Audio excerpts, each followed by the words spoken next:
আজি আমাৰ দিনত বহু সময়ত সৰকাৰি চাকৰি আমি 60% মেধাৰ ওপৰত পাইছিলো ইন আৱাৰ টাইম বাট যেতিয়া আমাৰ নেক্সট পাঁচটা বেটছ আহিলে লাহে লাহে অসমত পৰিৱৰ্তন হল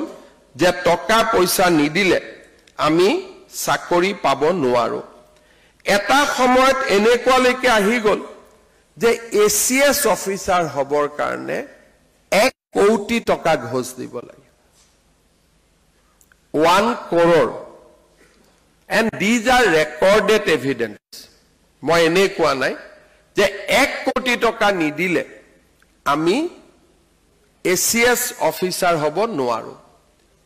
চতুৰ্থ শ্ৰেণী চাকৰিৰ কাৰণে 5 লাখ শিক্ষক আদিৰ কাৰণে 12 লাখ 15 লাখ এই ধৰণে এটা বজাৰত অঘোষিত ৰেড কাৰ্ড চলিছিল আজি আমাৰ যোৱা 5 বছৰত 1.5 লাখ চাকৰি হৈছে আৰু প্ৰত্যেকজন চাকৰি পোৱা যুৱক যুৱতীৰ এটা কাহিনী আছে they have a story to tell যে মোৰ মায়ে তৰকাৰী বেপাৰ কৰিছিল মোৰ দেউতাই টিউচন কৰিছিল মোৰ দেউতা ট্ৰান্সফাৰ হৈ থাকিছিল মায়ে মোক ঘৰত পঢ়ুৱাইছিল এই 1.5 লাখ যুৱক যুৱতীৰে এটা ষ্টৰী আছে যেটো তেওঁলোকে নতুন প্ৰজন্মক কব বিচাৰে